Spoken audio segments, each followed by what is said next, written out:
Now let us understand a few important doctrines in the Companies Act. One, doctrine of ultra vires, doctrine of constructive notice, doctrine of indoor management. The terms might seem difficult, but the conceptually they are very easy. Let me explain them one by one. What do you mean by doctrine of ultra vires? Before we get into that, let me give you a small example. Let's say there is Mr. X who is 18 years now and he wants to go for a small trip with his friends to, let's say, Ooty. Now, if he wants to go for a small trip with his friends, he has to get permission of his parents. For you also, if you want to do certain acts, you want to get permission of your parents. Without their permission, can you do it? No. Same way, for a company, what a company can do and what a company cannot do is mentioned in the object clause of the company, which says company is incorporated for the following purpose. All the purposes, for example, for Apollo Hospital, the object clause will be to provide healthcare services. For Jio, it will be to provide telecom services. So what purpose a company is incorporated will be mentioned in the object clause of the company. Now, in the concept of perpetual succession, we saw that owners, members of the company will come and go, but company will be in life forever. Now, unless company is wound up. For a company to do an act, it has to be mentioned in the object clause. Object clause is like getting permission from your parents. Company to do any particular act, for that act should already be mentioned in the object clause. Tomorrow if Apollo Hospitals wants to start airline company, and if they want to start airline sector flights traveling from Chennai to Delhi, Mumbai to Bangalore, etc. If such an activity is not mentioned in the object clause of the company, then the company cannot do such act because it is not having the permission from the object clause. If it wants to do such activity, it has to amend the object clause. Let us not get into understanding how to amend the object clause. Here, whatever is there in the object clause only company can do it. Let's say company has done an act which is not there in the object clause of the company, then such an act is void. That is this doctrine which says doctrine of ultra vires, an act beyond the object clause of the company, beyond the powers of the company, such an act will be void ab initio. And later, even after the act is committed, if 100% of the members pass a unanimous resolution, you cannot ratify the act. Act will be void. So any act beyond the powers of the company cannot do. That is the concept of doctrine of ultra vires. Now let us understand what do you mean by doctrine of constructive notice. Very simple. Let's say X and Y. Let me give you a small example to understand the concept. Let's say X and Y met on Bharat Matrimony for wedding. They got each other's profile. Now, will both the parties blindly go ahead and marry each other? No. Each party will research about the other party, try to understand how is this person, what is his background, etc. They will do their research. There will be some publicly available information. You will have your Instagram profile, Facebook profile, etc. Other information available publicly on the website itself. You will ask people, gather publicly available information and then take a decision. So, for any decision in life, you will not blindly take it. You will go through some documents, etc.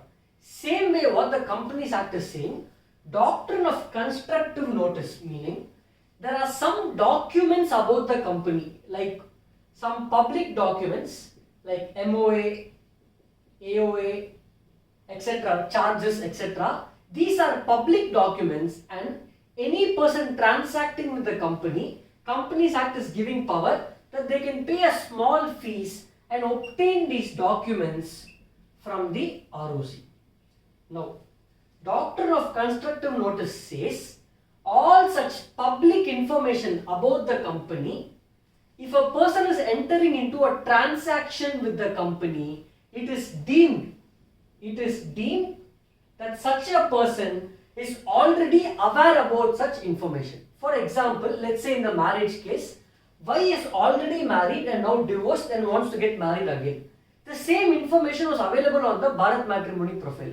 X married Y and later X is saying, you did not tell me you were already divorced. Can X blame Y? No, because such information was already there, publicly available in the profile. You should have gone and been more careful and gone through it.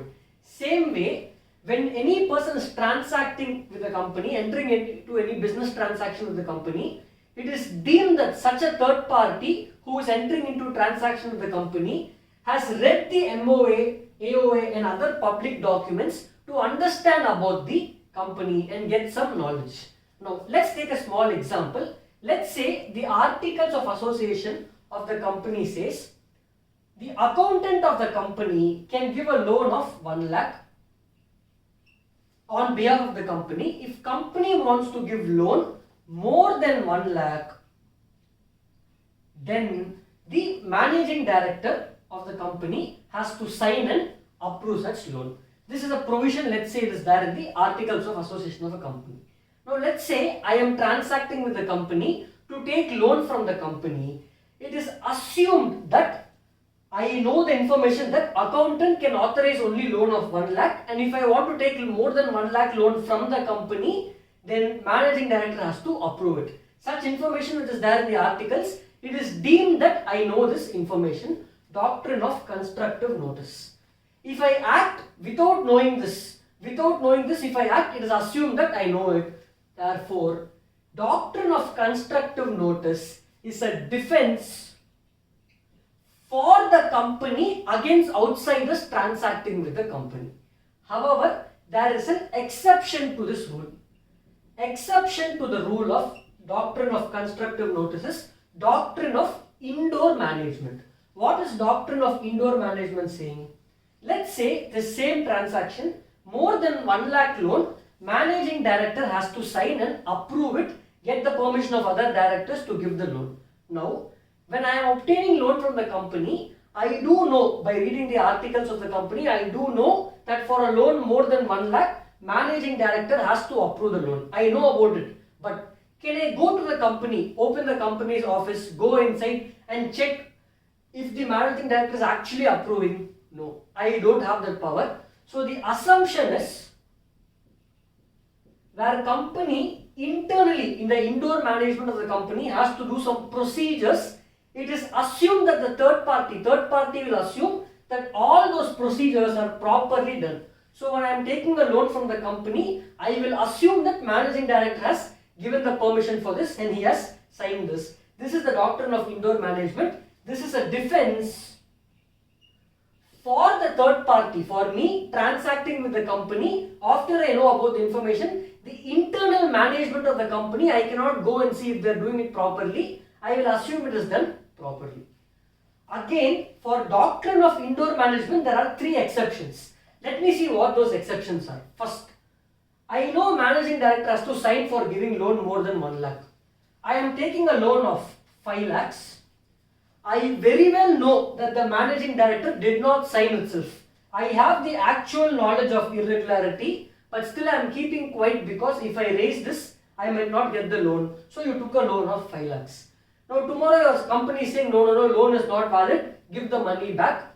That time you cannot say doctrine of indoor management, company should have checked, managing director should have signed, not my fault. You cannot say that because you knew about the irregularity. Therefore, the defense given to the third party under doctrine of indoor management will go away in one of the exceptions. So this defense will go back to the company. So exception to doctrine of indoor management will be again doctrine of constructive notice. Simply putting, doctrine of constructive notice is defense for the company against the outsider. Doctrine of indoor management is defense for the outsider against the company.